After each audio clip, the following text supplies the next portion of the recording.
In business, having financial literacy is so important, and understanding your numbers is even more important because men lie, women lie, numbers don't. Hey guys, so on today's episode, I'm speaking with Nataleigh Elzein from Pinch Studios. She's got a really interesting story. She's done it all. She's been an actress. She's lived in New York. She's had a failed business and started from the ground back up and rebuilt a second business. Learn more about how she's done that in today's episode. What's been the biggest challenge for you? The biggest challenge is myself. Even just yesterday, my partner was just like, you want to do all these things, you're quite ambitious, but you over commit and then you get burnt out. You need profit. You need to have a successful business to then go to a different avenue. And that might not be getting another revenue stream in, but at least you are doing something in the industry that sets you apart. I've seen how a business can grow when it comes to actually looking at the data and making those data-driven decisions. People think business is glamorous, but it's not.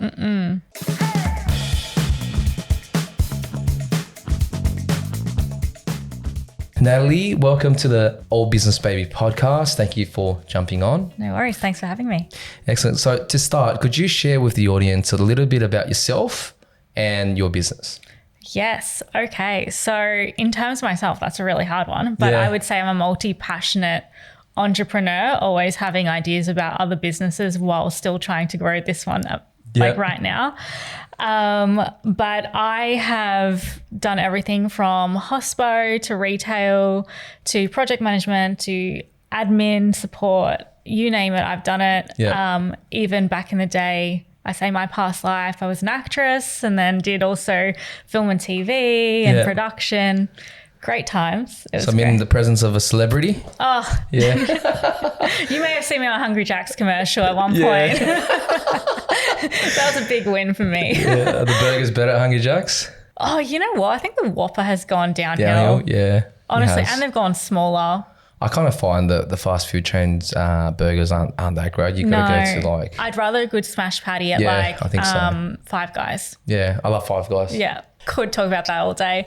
But in terms of my business, so it's interesting because I've come to a realization of what we actually do. I mean, you're being pigeonholed into a marketing agency because that's what we thought we were. And I say we, meaning me at the moment, but you know, the horizon's out there. It's we. You got to speak it to existence. Exactly. But we're more of a creative agency. I pulled in the production elements into the business so that, because what I found is a lot of clients aren't great at content or creating content. And instead of asking them, hey, can you give me this reel and this, I'll go there, help them out, plan it so that they literally just show up as their best self. Yes. Grab that content and put a strategy behind it so that they can actually see that ROI. And marketing's not just black magic. It works when done well. However, I actually have been called a fractional CMO now. So because I look at the business from the top level, we go into like the KPIs, the goals, the what do you want to be doing in 2026, 2027 rather than just right now.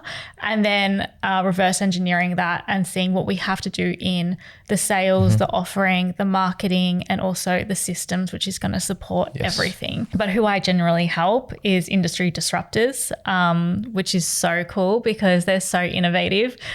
They just kind of need the confidence to put their message out there and they're not sure how. And I pretty much give them that platform and that confidence to go all out and just say what they do and really trying to raise those standards in those industries.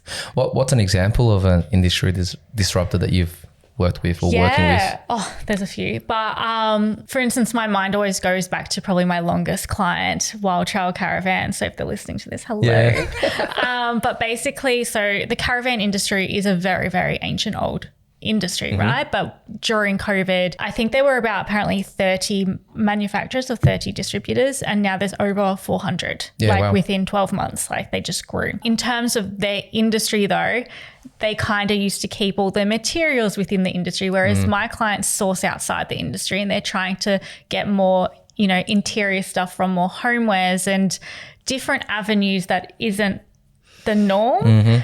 But also they're trying to raise the bar in terms of quality. It's like, yes, these people are going on road, but we want to make sure that their caravan doesn't fall apart as they're going around Australia.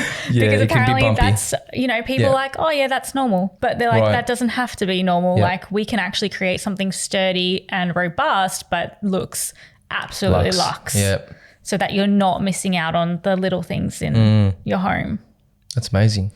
Yeah. I before we get more into your business now and what you're going through, I'd like you to share to the audience a bit about your journey before that. What were you doing before getting into business? Yeah, work-wise. Okay, so the first layer before it, I would say I was a project manager, but I kind of fell into that role. I came back from New York after my acting career.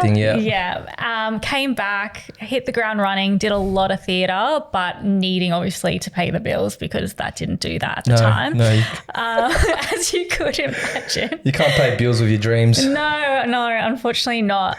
So my mum was like, why don't you do some temping work? So I did, and I had an interview with Ambulance Victoria, and I was their program manager, their project manager for their graduates program. So people from Monash and Deakin, if people in Victoria know that, but they kind of come to Ambulance Victoria and do a whole year, learn the theory, learn the on-road skills that they need before they're actually put into a paramedic sort of role, which is great that we know that they're, it's literally lives on stake, that's right? And that's what I was doing. So not that I was the team manager, but the team, because I was there the longest, even as a temp, I kind of became that role of team manager, helping the team manager because it was quite interesting. But people management and the dynamics has always been interesting for me, and I've loved that. And then, that's what I was doing kind of beforehand until COVID hit.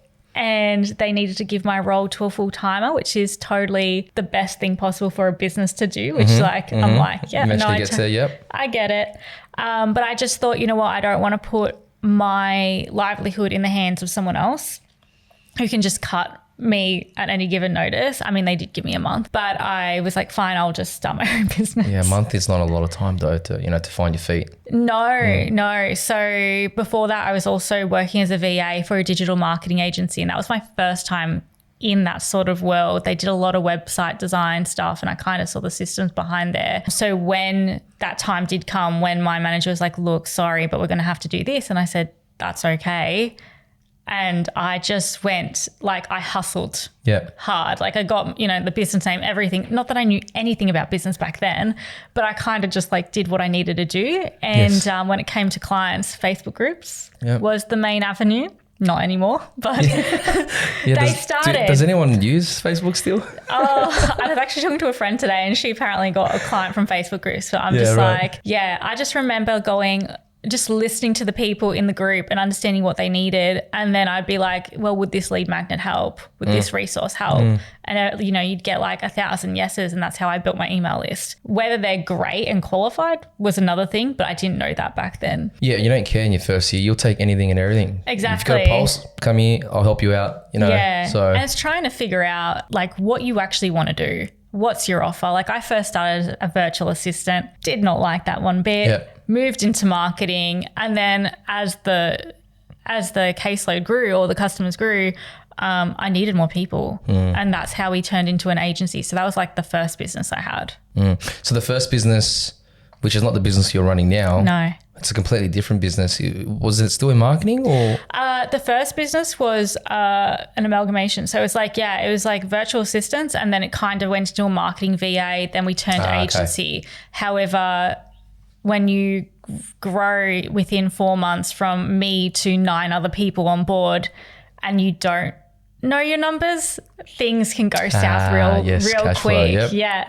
And you're like, oh, but I'm making all this money as it's gross, right? But you're like, but actually profit-wise, we're not quite there yet. So I decided that I'm like, well, social media is not my one true love. And I really want to bring in more campaign marketing and holistic sort of support because as I was seeing, my clients were, they wanted just email marketing or this or that. I'm like, yeah, but if you really want to make results happen, you actually need a cohesive sort of support, and also someone looking not just at the marketing but at the data coming from your business and your sales.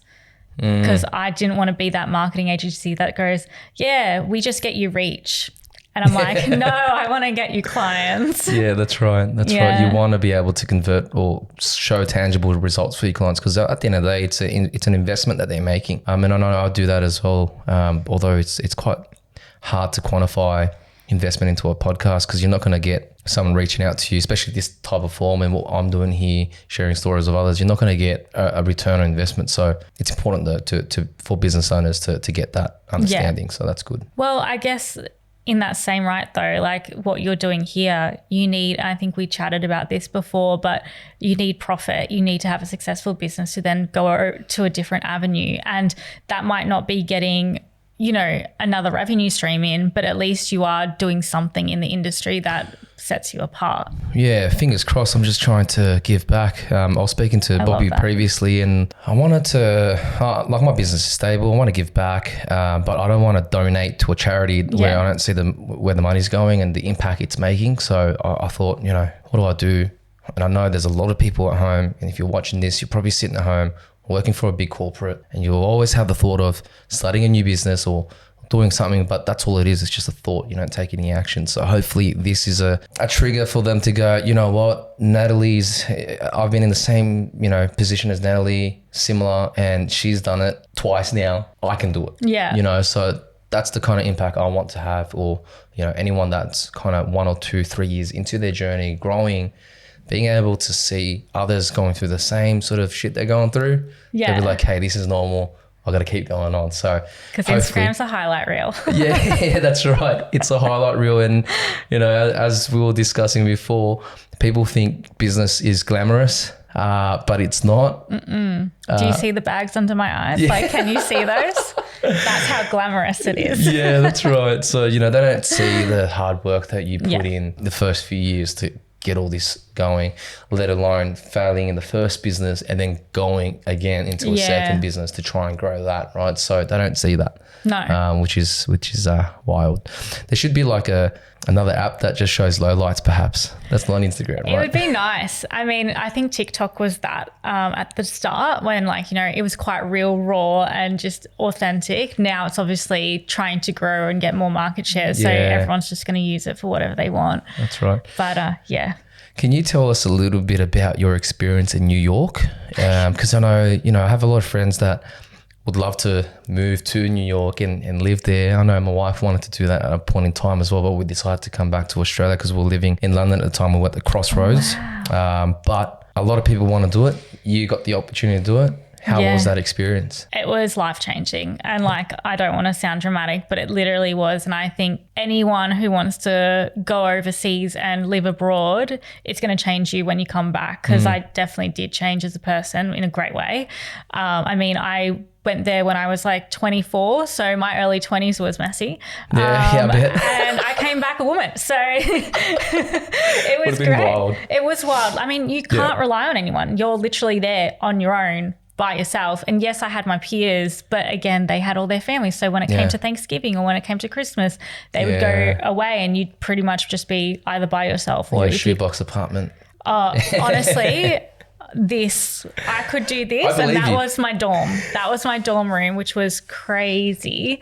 But it was so enlightening because you would just go to a diner or a cafe. Well, they don't really have cafes, but a diner and you just hear someone talking about the shoot that they're going to be on, or you just hear someone talking about what they're producing, or there's this author talking about this. I was on West Broadway, so there was a lot going on. And if you really wanted to really get that trigger going, jet fuel your career, that was a place to do it in, because everyone's moving 1,000 miles per hour. And it was just the culture back then. You'd be walking down the street and no one's really just walking there either. Learning their lines. I mean, I looked like a nutter when I was talking to yourself, pretty much learning dance moves, doing things. But I felt really comfortable doing that because there was 1,000 other people on the streets. Guys were doing that. TikTok before TikTok. Yeah, pretty much without the camera in our face. But I just absolutely loved it. I mean, it was hard. And that is also why I came back, because when I was a student at the time and I didn't have a budget to obviously sustain myself, but as a part in my life. I'm like, I'm glad I did that, because prior to that, I was actually going to move to London and do a whole working visa, holiday visa for 2 years. Yeah. However, the year before I auditioned for the academy I went to, and yeah, it was like I didn't hear from them. So I thought I didn't get in, which is fine. I mean, rejection's everything. But then I went down this London route, and literally they like called me. They're like, oh, so are you coming this summer? And I just said to them, what do you mean? They're like, did you not check your emails? And it was in junk. No. My acceptance was in junk mail. So I had to reroute my entire visa from the British one to America. And within a month I was living in New York. And I had no idea. That's crazy. Well, at least you were able to get that experience. I'm sure it was great. Yeah. It was great. Yeah. So then why did you come back to Australia then? Because, a lot of people go there and they end up staying there. That was the plan. Yep. It was the plan. I was going to go into my O visa and spend a whole year, because honestly, when you're a student and you actually can't do work, like you can work, but you have to work for the school. You actually can't go on auditions and get jobs. Right. It's considered against your visa regulations. So I was going to do my O visa, which is you have to work in your industry, which is great. And you get that for a year. And then I think you can then move on to like a 3-year and then a 5-year and then get your PR. And I was going to do that. However, a few of my, I guess, teachers were like, well, why don't you go back to Australia? It's a smaller industry. You could probably get in easier. Not the case, but they meant what they meant well. But even then saying that, like I got a message randomly from a guy that I basically, like, we were friends in high school. Right. And we hadn't talked for 6 years. And then he said hi to me. I was like, you know what? I'm going to see where this goes. I was going back to Melbourne anyway for a week. We had a date, came back, and it kind of just all made sense to come back to Australia for not just for him, but just to see where things were going. And I'm glad I did, because COVID was apparently quite horrific in New York. Yeah, of course. I mean, imagine not having family or any support network. So I'm glad I came back when I did. Well, that's good. So you're still with him now? Yep, engaged actually. So very, very happy. Congratulations. Thank you. It worked out. The shot, the risk. Just that random hi message. Good on you. Good tip for anyone looking to, find a partner. It wasn't even like my personal page. He literally went on Facebook, went to one of my like acting pages and messaged there. And I was like, you don't know how to use social media, do you? Yeah, he had a strategy and it worked. He executed it really well, and here you are about to get married. So that's tell him well done. Far out. That's a good one. All right. Well, look, back to your business. So you mentioned you started a business. You grew it to 9 staff members, and then it failed because of cash flow issues. What's your biggest takeaway or learning from that experience? Do everything with intentionality.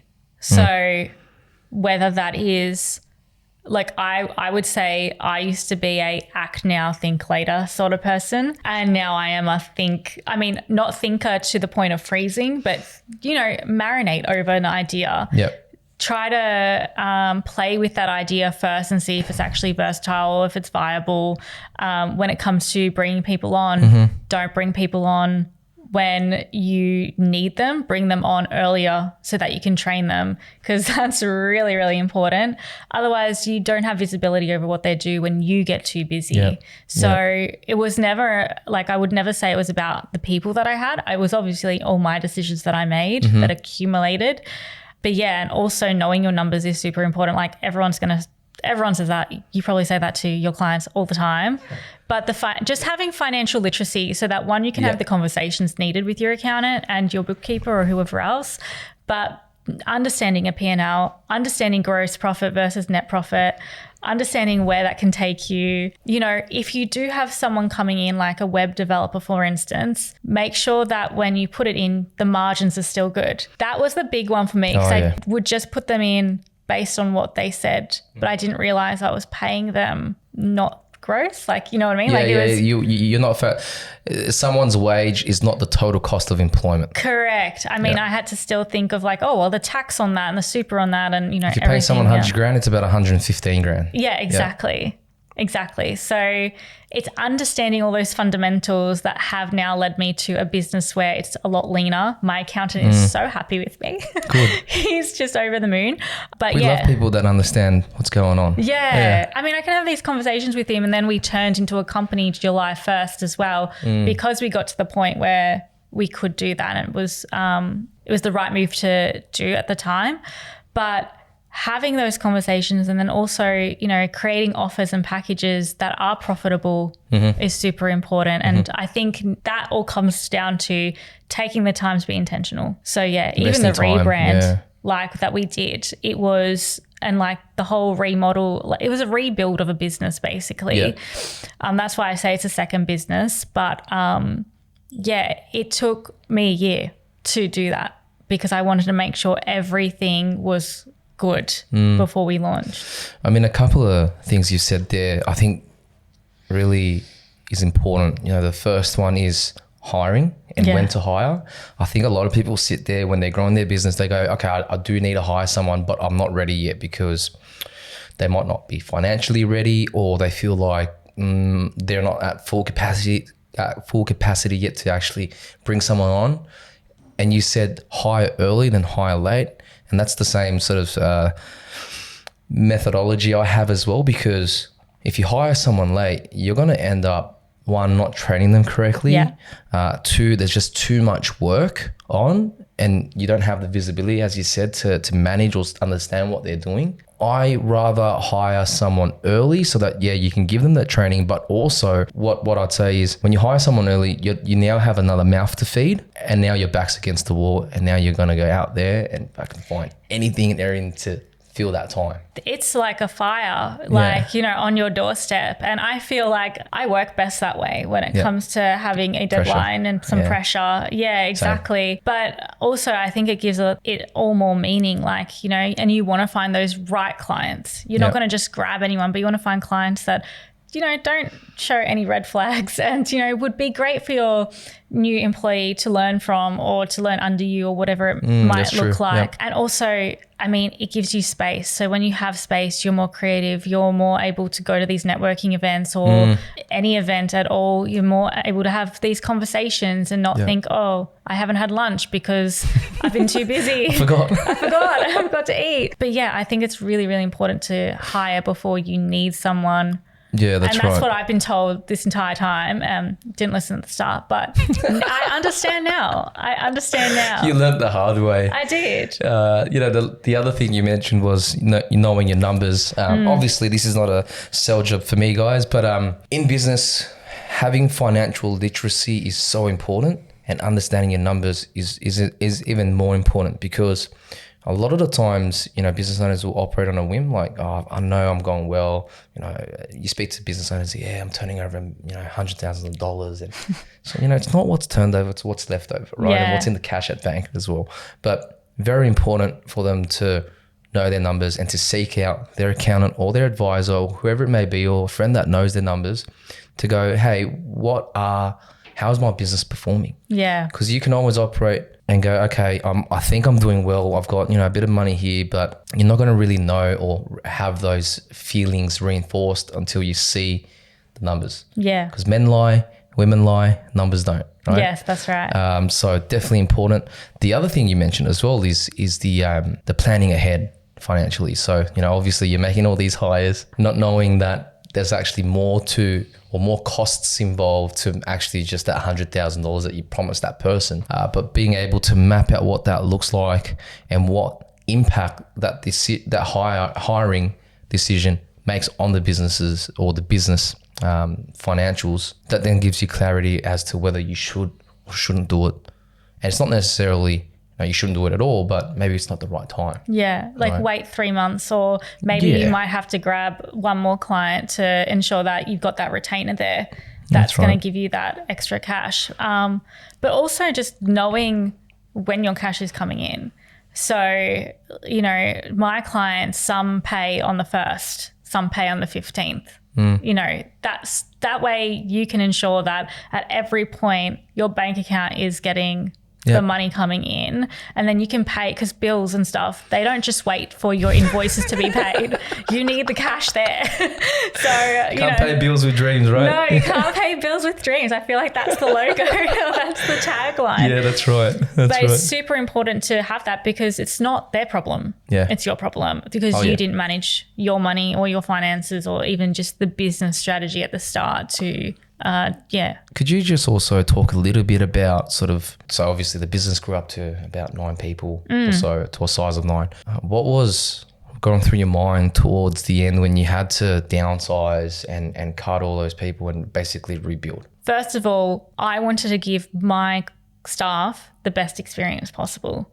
And if I'm not a great leader and if I can't give, then you can go to a different place and get a better experience and grow more and learn more and whatnot. But it was in my mind, I was just I always had the thought of stepping back to take 2 steps forward. So I very much and it was quite organic. I can't actually remember it wasn't like I went to all 9 people in the same week and just went, I kind of just refined my offers consistently, knowing that I didn't need that contractor or that person in there. And I took more of the load basically and put it all on myself, because like we were saying, our time isn't actually built in, but at least, we know where it's kind of going. So when I, had those conversations with those people, it was just quite organic, and, it was quite amicable as well, which was really, really lovely. I actually have been told though, which is I don't know if it's a flex, but people have said when I have conversations about their performance, they're like, that was the best meeting ever. Thank you for letting me down that way. It's quite strange. And I think it's because I come from an empathetic point of view, but also sometimes when you see someone struggling and they're a yes person, they're not going to put their own mental health forward. And I'm like, this is not the right, spot for you, kind of thing. Anyway, going back, sorry for the tangent, but going back to that, that's all right. I kind of just kept on I had an EA at the time to help me with the admin. I knew that the year after, I wanted to literally rebrand and change the entire business. Didn't realize how long it was going to take, and didn't realize just the amount of work that it was going to take, but I did take on a job. So for me to take on a job, it was a part-time 4-day-a-week job. I was like, I want at least my inbox and everything sorted, my accounts, so that my clients didn't feel that. I can work hard. I can work after hours. I used to do 5 a.m. to 9 a.m. at the very, very start, and then 5 p.m. to 9 p.m. kind of thing, and have my 9 to 5 in the middle. So I'm like, I can do that again. That's fine. But as that kind of progressed, my clients, I pretty much skimmed the fat. I was just like, if this client does not feel good to me and where we're going, I would offer them this is the avenue we're going. We don't just do one-offs anymore. We don't just do email marketing. We're doing a holistic sense. I want to be that CMO in your business. And if that's not the case, then I can give you some recommendations of some other VAs, kind of thing. Yeah. So that's so I literally pulled everything back to then rebuild once we turned into Pinch Studios. That's really good, because I think, when I speak with other guests, it's all about starting your own business and taking the risk and going all out full time. But I guess what you've just shared, and for the audience to understand as well, if you do that, you can still get a part-time job to kind of stabilize. If financial is the issue, financial reasons is the issue for you not starting a business, just start a business. And if you've got some time, you can work hard like Nataleigh, do a 9 to 5 for 2-3 days, and it's only temporary, it's but very at least temporary. you've got money coming in to then survive. But then you're then able to invest more time into that business as well and actually grow it. Yeah, because for me, the business could sustain myself. Not that I had a lavish lifestyle, but just the lifestyle that we were leading, the mortgage and the rent and, all that. But in terms of the rebrand and the level of rebrand I wanted to do, I had people saying, why don't you go smaller for that project? And I said, well, I want to do it once. I would rather take the time to do it. And that's where that intentionality came back into it. I could have done something off the cuff and it wouldn't have landed the way it landed. And I wanted to work with these people. I wanted to be in their circles. So it was all very quite strategic, the way we rebuilt the business. But it was the best thing for me. I remember January 1st coming back from I think there was annual leave with the job I had. I had them in September. I got in then September, got hired. And then by Jan 1st, I was like, I need to leave. So, I mean, that's not great for them, but I think I gave them 7 weeks notice or something. And then I kind of went into it, and then I got another job, but it was a videographer job, which was great because it was within the industry. And then, after a few months of that, I said, my caseload's getting too much. Yeah, pretty much. I'm like, but every job I've gone to, I do leave them a huge manual for the next person so that they're not. You don't want to burn bridges. No, but also for the next person who I'm like, these are the systems we have in place. This is how you do the job. You'll be sweet. Yeah. It's fine. Yeah, you'll be sweet. That's right. Follow the rule book. No, that's good. So now that so how long has it been now with the second business or the rebuilt business? How long have you been operating for? January 31st. Okay, so this January. Yeah. What has this first year been like with a rebuilt business, with a new sort of way of doing things, with your experience now with founding previously? Oh, it's crazy. In a great way. So as soon as I rebranded, as soon as I launched it, people were like, this is Nataleigh. It's like you were hiding behind your brand before, but now we can totally see that this fits you. The offering that you have is quite elevated. The people that we're working with now, I mean, they're just dream clients. And that's why I can hand on heart say they're all industry disruptors. I mean, I didn't people ask me, oh, what industry do you work with? And I just said, oh, it's eclectic. And then I really had to sit down and go, well, actually there is a trend with all of them and they're all wanting to disrupt their industry kind of thing. But it's been strength to strength this year. And so knock on wood for that, because it's been amazing. And I actually wake up every morning going today's an opportunity. I have a different mindset, and it's just been me, but I've seen how a business can grow when it comes to actually looking at the data and making those data-driven decisions. And so what's kind of your takeaway from this year or this first year now in your rebuilt business that you can share with the audience? I would say go with your gut, because that never lies. I mean, you said men lie, women lie. What was it? Numbers don't lie. But also your gut doesn't lie. I've taken on clients when my gut then goes, eh. And I'm just true. If you've got a stomach ache, something's wrong with your belly, right? It wasn't like what you ate for lunch. It was that, that interaction. Something was not right, and you do feel it. Yeah. And going with your gut with every decision, even when it came to picking who I was going for, I went down the road of having a sole brand strategist, not a branding agency. And then I went down the visual identity. And I wanted to do that because of the approach that person took. And I think they brought a level of support that I couldn't find pretty much anywhere else. But every single decision I make, I look back at my numbers first and go, well, is it viable? I talk to my mentors. I'm in accountability groups at the moment. And honestly, just that network and that community is great, because you can always just ask them questions. I mean, we were saying business is lonely by yourself. So having those people in your court. But I would say actually my number one takeaway now thinking about it is getting in the right room with the right people at the right time. Because one, it feels great and you know it, and that gut's going to be like, oh my God, this is great. This is great. But having conversations with people, you have no idea where it's going to lead.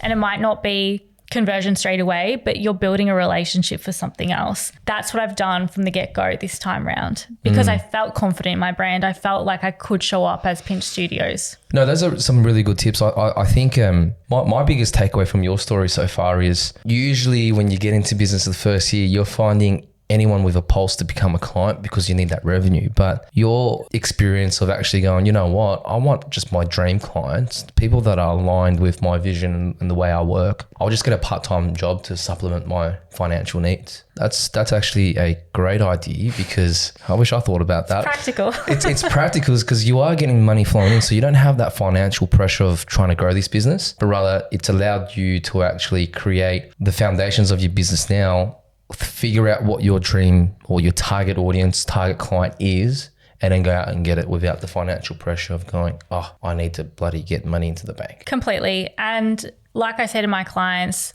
when we do when we're creating their offers or their packages, it actually takes 3 to 6 months to educate your new audience about what you do, how you help and who you help, before they start actually inquiring. I mean, you probably will get a few inquiries, but in terms of that consistent pipeline, it took me 6 months. Yeah. So having something on the back, just like a part-time job to help me out at the time, I could just keep my eyes on the goal and knowing that my packages, they're standing behind them. Yeah, exactly. I mean, my packages now are like, what's my accountant say? They're higher margin, lower quantity. So one client actually is quite worth a lot, which is great. But so it was just building that slowly and giving them the best possible service, because that's going to like precede anything else that you do. Yeah, it's the best form of marketing, hard work. Hard work, those Google reviews.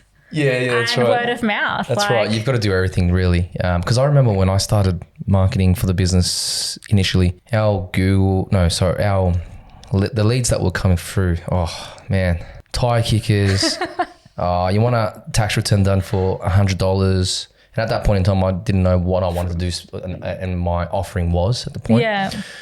But yeah, I was just, just go H&R Block, man. Just go next door. Yeah. Like, don't waste my time. You're not my ideal client. So it's only now, maybe the last couple of years, where I've put a lot of effort into different marketing activities that have now compounded, and now we're getting leads from different areas, but they're ideal clients. They're larger businesses that want advisory work, that want someone to hold their hand and take them through, or just need help, right? Yeah. So it definitely works. And I think a tip out there is definitely to, invest in the marketing early. Obviously, not everyone's got the funds to do that initially, but hard work, networking, Google reviews, something that's low cost will help you get you to that stage. Even anyway. an initial investment, there's a lot of people, including myself, but I don't want to speak myself, but there's a lot of people who do like a strategy day where they'll give you the blueprint. I mean, at this point in time, if you haven't done anything at the moment, you probably do have time on your hands.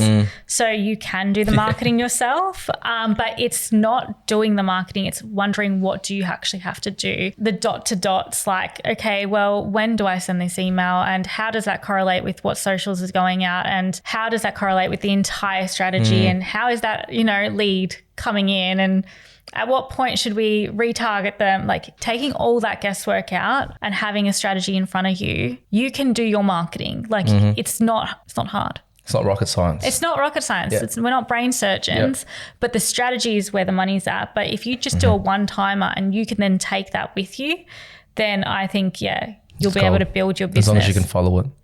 Yeah. Well, that's right. You need, exactly. Because I've gotten a strategy before, I just didn't follow it. I didn't have time to do it, and I was like, that was a waste. It wasn't the right offer for you then, was it? Maybe. Or I just don't like doing marketing, but as in, the nitty gritty of it all, right? If you're doing it yourself, it's hard, man. Like, I don't know how people do it, but you're able to record a video, think about a caption, do all that stuff. I'm just like, I can't waste my time on that. It and kills you need to think where your better ROI levers are. Yeah, correct. Like, if it's not that, then That's awesome. Nataleigh, I'd like to ask you, over you're in year one of your new business. What are kind of the goals you've got in place now over the next 12 months for the business? So we're moving back to Melbourne next year. In that time, I want to actually get my network down in Melbourne really, really well, like I've done in Sydney, just so that I can have both. Of course. Have both cities, like building an empire over here. It's only an hour away. It's all right. But building my network there would be my number one thing. Like I've said, that was my number one tip. But also I'm going to be like investing in a co-working place, but eventually, I don't know if it's going to be the next 12 months, but it will be probably 2026, where we'll have our own studio. We'll be, hiring that out when we're not using it for our clients, but having a place of work where the team can come on board.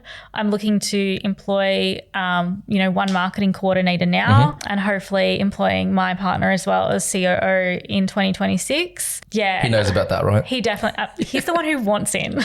Okay. He asked me when we went on a Queensland holiday, he's like, when's pinching me? And I'm like, I didn't realize that was on the cards right now. But that's okay. Yeah. But I think for the next 12 months, that is actually doable. I mean, it's quite a stretch, but doable, because we are buying a house, we are moving back, we are having a wedding. Like, there's planning just so much wedding going on. Yeah. But it would just be nice to just settle down and really build some roots somewhere. And that's like my biggest thing for the next 12 months. Yeah. Well, that's awesome. Well, I think you're in a good position where, you know, you don't have kids yet, and you're able to take these risks and build something that's going to help you down the line. So, you know, a few years time when you do, if you plan on having kids, you're going to have that flexibility. The business is going to be growing. It's going to be doing its thing. It's going to give you that, I guess, time and financial freedom. Well, not freedom maybe, but stability at least. Yeah. You know, to be able to do those things. And so good on you for doing that. Thank you. Yeah, by that time, I'm hoping it just chugs along. Like I have a second me in there kind of thing. Yeah. And the org chart looks a bit different, but I would love just to show my children when I hopefully do have them, like what life could be like, because it's very different than what I grew up with. Yeah. But I think that's a cool experience to show your kids that if you put your mind to anything, you can do it. Yeah, 100%. It's the mindset. It's also really unique or good that you're also getting your, you know, husband to be into the business, because I think that's you already know that you've already qualified him. Right. Yeah, he's good with spreadsheets. He's going to be really good because it's going to be his as well, or yours, right? And ours. And you're going to have two people who are hungry and wanting to build partnership, basically. You know, build something great. So that's an amazing thing to have. The only thing though is you have to see him 24/7. Yeah, I think I said to you on the phone, I'm just like, look, he'll probably stay at home and I'll go into the office. That's just kind of his personality. But no, we do work really, really well together. We've always been a team beforehand anyway. And like, it's not like, I mean, you would know, you talk to your partner about your business anyway. They have a way in, they give you like, she doesn't they're the care voice. that much though. My partner's like the voice of reason. Like he's like, can we look at the numbers again? I'm like, yeah, okay. Yeah, but now he's actually coming into more of those accountant meetings, those quarterly meetings, forecasting. Good. Getting involved, so that when it comes time, he'll be able to like pretty much do the job when he needs to do it. But yeah, it is exciting to have someone who is as hungry as you for it. And you've got to be in line because, you know, I have seen a lot of businesses fail, and we're talking like best friends, family members getting in, and it just crumbles. And a lot of it has to do with, there's a multitude of reasons, but I think it always goes back to communication. Whatever you're feeling but not communicating, that's a big part of it. But communication is what generally breaks down that, you know, that partnership, that business. I agree. Hopefully and knowing you guys your are communicating. I'm a direct communicator. Yeah. And he is too, because passive communication goes way over my head. I need someone to just tell me as it is, and I'll deal with that. I might not like it, but I'll come on board eventually, kind of thing. Yeah. But I think it's also knowing your role, playing your strengths. I mean, he's very much ops. He's great at getting the idea. I mean, I'm the ideas person. He grabs the idea and he builds it. Whereas I'm more of a strategy thinker. You both complement each other, right? Yeah. So that's how I feel like it's going to go.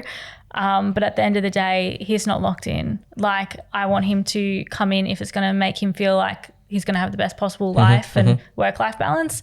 But as we said, you can just get a job. Yeah, go get a full-time job. You'll be fine. The experience you get, like you can say, I've worked in a small business that's growing. Like that's... You've had a crack. You didn't like it. Go to your 6-figure paying job and be happy there. At least you knew you took a shot. So, and that's what I want my audience, anyone watching this, you know, if you've been sitting on the couch thinking about a business idea, just get up and do it. You know, have a crack. Just that first step, it's the hardest, and if business is for you, because it isn't for everyone, as you know. Yeah, correct. But if it is for you, you'll actually like get addicted to the whole momentum of it. That's a whole nother thing. Yeah, you get addicted to growing the business, and it just never changes. The goalpost always moves. Yeah, exactly.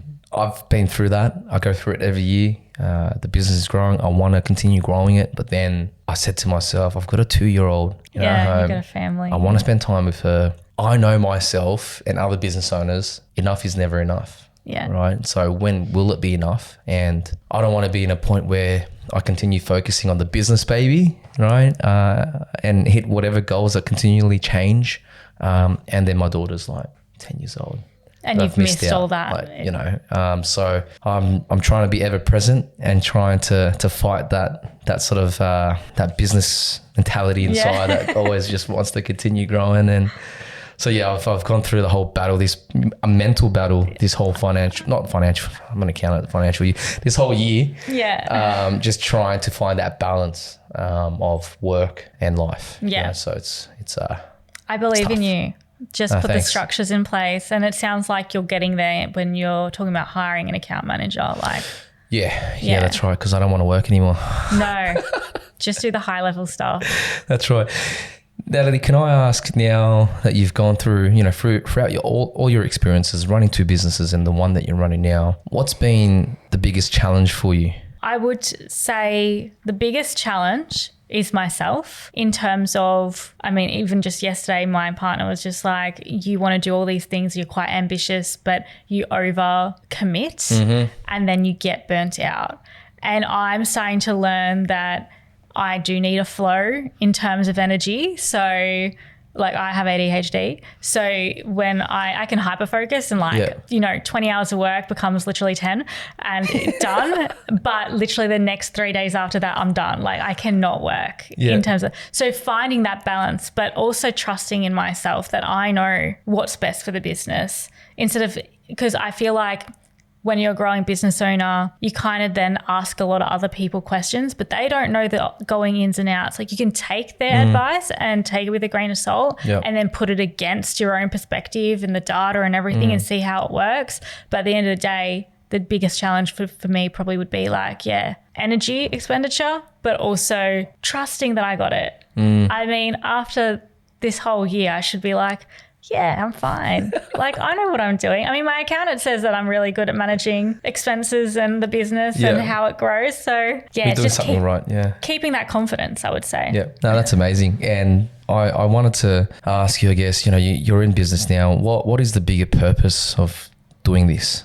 Why not stick to a full-time job? Because I cringe every time I think about it. No, but honestly, because I know not only is it, there's no financial ceiling, but there's no impact ceiling as well. Like, if I actually want to go out and create a foundation, I can go out and create a foundation. Like, I can make that impact that I've been wanting to see in the world. Or, you were talking about a charity. You don't like to donate to charities because you're like, I don't know where to find that, or like where that money goes. There is a model where you could use, like, for instance, the core things going on in the business or the donations is actually being done by investors. And then your donation goes straight 100% to the actual cause. So there's things that we could do rather than relying on other people. And I think that's the majority thing. And I think that's come from, when I got laid off of my other job, it's like, I don't want to rely on anyone else. And I can make opportunities for people. I can be the better manager. I can, create opportunities for my employees. I can see them grow and see their impact shine. And it's that ripple effect. I guess having a positive influence or impact on, everyone that you meet, basically, of the lives that you... even when it came to jobs, it was like, I want to leave this job better than I found it. And that is the same with all my clients. I want them to grow to a point where they can have an in-house marketing team. Yeah. I feel like I'm the Hinge of marketing agencies. But that's a good way to put it. Yeah. I mean, like, I'm not wedded to, like, I love my clients and it would be bittersweet, but seeing them succeed so much and having to grow that much would be just so great, because I know that they're doing great things in the world. And that's all I want, the world to be a better place at the end of the day. That's it. If the world is a better place, we all live in a better place and we'll all be happy. Yeah, the future looks great, better, greener. Oh, that's awesome. Well, Nataleigh, thanks for jumping on the podcast today. Could you tell the viewers, if they wanted to reach out to you, how they could contact you? Yes. So on Instagram, you can contact me at pinchstudios.au, and then on LinkedIn, Nataleigh, I think it's .Elzein. I would have to check that and give that to you. But I am heavily invested in LinkedIn these days. So Nataleigh is spelled how? Because I effed it up before. That's not your fault. That's my parents. That's true. Nataleigh is spelled Nataleigh. My last name's Elzein. So Nataleigh Elzein. Yeah, I'm sure there's only one Nataleigh spelled that way, so I'm sure you can find her on LinkedIn. Yeah, you'll see it. You can't miss it. Thanks for jumping on, Nataleigh. Speak to you soon. Thank you. Speak to you soon. Thanks.